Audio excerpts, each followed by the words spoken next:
السلام علیکم ورحمۃ اللہ وبرکاتہ۔ آئیے آج کا سبق ہم شروع کرتے ہیں۔ اعوذ باللہ من الشیطان الرجیم، بسم اللہ الرحمن الرحیم۔ رب اشرح لی صدری ویسر لی امری واحلل عقدۃ من لسانی یفقہوا قولی۔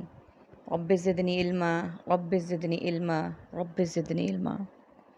ہاں جی، کل کے سبق کو تھوڑا سا ہم ریوائز کرتے ہوئے کہ خانہ کعبہ کی بات تھی کہ اسے صاف کر دیا جائے کس کس کے لیے، تو یہ آیت ہماری کمپلیٹ ہوتی ہے رکع والسجود، رکع السجود یعنی رکوع کرنے والوں اور سجدہ کرنے والوں کے لیے، ان کے لیے خانہ کعبہ کو پاک صاف کر دیا جائے۔ یہ ہمارا کل کا موضوع تھا۔ اس قالہ، اس جب کہا ابراہیم علیہ السلام نے، ربی اے میرے رب، اجعل بنا دے، اجعل عربک کا ریڈ کلر کا اسپیسیفک ورڈ بنا دے، ھذا اس بلدن شہر کو، آمنن امن والا، ورزق اور رزق دے، اہلہ اس کے رہنے والوں کو، من الثمراتی پھلوں سے، من آمنا جو ایمان لائے، منہم ان میں سے، باللہ اللہ پر، والیوم الآخری اور آخرت کے دن پر، قال فرمایا، کس نے؟ اللہ تعالیٰ نے، ومن کفر اور جو کفر کرے یعنی انکار کرے، فأمتعہ تو میں فائدہ پہنچاؤں گا اسے، قلیلاً تھوڑا سا، کم قلیل، ثم پھر، اضطرہ میں کھینچ لاؤں گا اسے، الی عذاب النار دوزخ کے عذاب کی طرف، وبئس المصیر اور وہ برا ٹھکانہ ہے۔ بئس المصیر ریڈ کلر کا ورڈ ہمارا، عربک کا ورڈ برا ٹھکانہ، اور باقی تمام ورڈز میں موسٹلی ہمارے ورڈز اردو والے اور کچھ بلو جو بار بار آ رہے ہیں۔ تو آئیے اس کو شروع سے دیکھ لیتے ہیں۔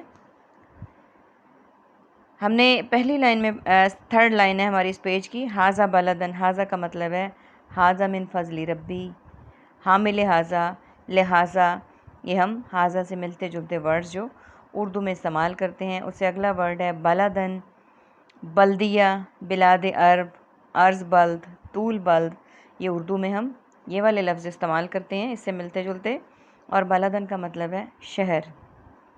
ارزق، رزق، رازق اور رزاق یعنی رزق دے، ہم یہ لفظ عام طور پہ بولتے ہیں۔ اہلہ، اہل و عیال، اہل جنت، اہل دوزخ، وما اہل و عیال ہم کارڈز پہ پڑھتے ہیں عام طور پہ، تو یہ بھی ورڈ ہمارا اردو کا ہو گیا۔ ثمراتی، ثمر، ثمرہ، ثمرات، اور ثمرہ اردو میں نام بھی ہے۔ اضطرہ اگلا لفظ، آیت نمبر 126 یہاں کمپلیٹ ہو رہی ہے، اس سے اوپر والی لائن پہ، اضطراری کیفیت، مضطر یعنی بے چینی، الہ کی طرف، الناری یہ لفظ ہم اردو کے شعر میں کی صورت میں ہمیں اکثر و بیشتر لوگوں کو یاد ہے، یہ خاکی اپنی فطرت میں نہ نوری ہے نہ ناری ہے، تو نار آگ کے لیے استعمال کرتے ہیں۔ اب میں آپ کو یہ بتا دوں کہ اس آیت میں ذکر ہو رہا ہے کہ ابراہیم علیہ السلام نے اللہ تعالیٰ سے دعا کی کہ اے اللہ اسے امن والا شہر بنا، یعنی اس میں ہر وقت امن و سکون ہو، دوسروں کے لیے خیر و عافیت ہو، اور رزق دے اس کے رہنے والوں کو پھلوں سے، یعنی اور اس کے رہنے والوں کو پھلوں کی کثرت سے نواز، لیکن کن کے لیے؟ جو ایمان لائے ان میں سے اللہ پر اور آخرت کے دن پر، اللہ تعالیٰ کی وحدانیت کی تصدیق کی جنہوں نے، اور جنہوں نے اس بات کی بھی تصدیق کی کہ آخرت کا دن بھی آئے گا، ہم سب دنیا میں جس طرح کے اعمال کریں گے ہمیں اللہ کے حضور پیش ہونا ہوگا اور ہمیں اپنے اعمال کا جواب دینا ہوگا۔ تو اللہ تعالیٰ کا جواب دیکھیے، اللہ تعالیٰ نے کیا فرمایا؟ فرمایا اللہ تعالیٰ نے جو کفر کرے، یعنی جو اللہ تعالیٰ کا انکار کرے، جو اللہ تعالیٰ کے انبیاء کا انکار کرے، جو کتابوں پر ایمان نہ لائے، تو اس کے لیے کیا کروں گا؟ میں فائدہ پہنچاؤں گا اسے تھوڑا سا، پھر یعنی دنیاوی آسائشیں میں اس کو بھی دوں گا، کھانے پینے کو بھی دوں گا، لیکن اس کے بعد میں کیا کروں گا؟ اسے کھینچ لاؤں گا دوزخ کی عذاب کی طرف، یعنی میں اسے اس طرح کی تنگیاں، جو دنیاوی تنگیاں وہ نہیں دوں گا، لیکن اس کو میں دوزخ کی طرف کھینچ لاؤں گا، اور وہ برا ٹھکانہ ہے۔ یعنی اب دیکھیں، ہم عام طور پہ لائف میں دیکھ رہے ہیں کہ غیر مسلم ہم سے زیادہ، کہیں زیادہ پاکستان کی بات ہم کر رہے ہیں کہ کہیں زیادہ فیسیلیٹیٹ ہیں، کہیں زیادہ پرآسائش زندگیاں گزار رہے ہیں، لیکن تو اللہ تعالیٰ نے کیا کہا؟ کھا بھی رہے ہیں، پی بھی رہے ہیں، کما بھی رہے ہیں، سب کچھ کر رہے ہیں اور بہت زیادہ فیسیلیٹیڈ لائف ہے ان کی، لیکن ہم کیا کر رہے ہیں؟ اس کے مقابلے میں ہم کچھ بھی نہیں ہیں۔ لیکن یہ فائدہ پہنچانے کا اللہ تعالیٰ نے ان کو بھی وعدہ کیا ہے، لیکن پھر اس کے بعد دیکھ لیں کہ میں انہیں کھینچ لاؤں گا دوزخ کے عذاب کی طرف، یعنی ان کی منزل جو ہے وہ دوزخ ہوگی۔ اور اگر ہم یہ بھی کمپیئر کریں کہ مسلمانوں کے کمپیئر میں غیر مسلم جو ہے وہ سوشل ویلفیئر زیادہ کرتے ہیں، لیکن مسلمان اگر کوئی ایسا کام کرے گا تو اس کے لیے باعث ثواب اور درجات کی بلندی ہے، اور اگر غیر مسلم کرے گا تو اس کا کوئی ثواب نہیں ملے گا۔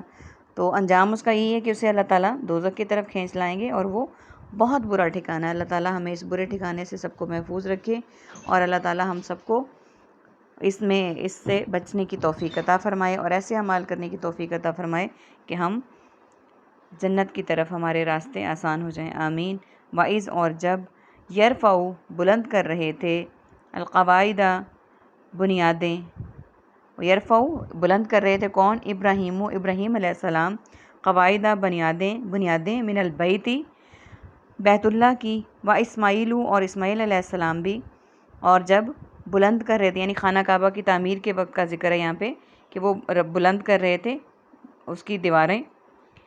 یرفعو رفع، مرتفع اور رفعت، بلند کر رہے تھے کون؟ ابراہیم علیہ السلام اور اسماعیل علیہ السلام۔ القواعد قاعدہ اور قواعد، ہم اس لفظ کو کرتے ہیں اردو میں استعمال۔ اور پھر کیا کہہ رہے تھے؟ ربنا، اے ہمارے رب۔ رب ہمارا لفظ اردو کا نا علامت یعنی ڈیلی آنے والا لفظ ہو گیا۔ تقبل، قبول فرما، ہم اردو میں لفظ بولتے ہیں قبول، مقبول، قبولیت۔ تقبل، قبول فرما، منا، ہم سے، یعنی اے ہمارے رب قبول فرما ہم سے یہ خدمت، یعنی جو ہم یہ کر رہے ہیں وہ ہم سے قبول فرما۔ یعنی اللہ تعالیٰ کے گھر کی تعمیر بھی دونوں باپ بیٹا کر رہے تھے، اور اللہ تعالیٰ سے دعائیں بھی کر رہے تھے۔ ابھی ہمارے لیے مشعل راہ ہے کہ ہمیں بھی نیک کام کرتے وقت اللہ تعالیٰ سے یہ دعا لازمی کرنی چاہیے کہ اللہ تعالیٰ اسے قبول فرمائے اور اللہ تعالیٰ اس کو ریاکاری سے بچائے۔ یہ ہمارے لیے حضرت ابراہیم علیہ السلام کی، حضرت اسماعیل علیہ السلام کی سنت ہے۔ اب آپ کے سامنے جو پیج کھلا ہے وہ آپ سب کو پتہ چل گیا ہوگا کہ بلاکس والے میننگز کا ہے اور علامات کا ہے۔ امید ہے آپ نے اس کو نوٹ کر لیا ہوگا۔ تو چلیں آگے چلتے ہیں۔ آگے ہماری آیت ہے انکا، بے شک تو ہی، انکا بے شک تو، انتا تو ہی، السمیع سننے والا ہے، سمیع سماعت، سمع و بصر، محفل سماع، علیم علم، عالم معلوم، تعلیم معلومات۔ یعنی اللہ تعالیٰ کی شان بیان کی جا رہی ہے کہ بے شک تو ہی سننے والا اور جاننے والا ہے۔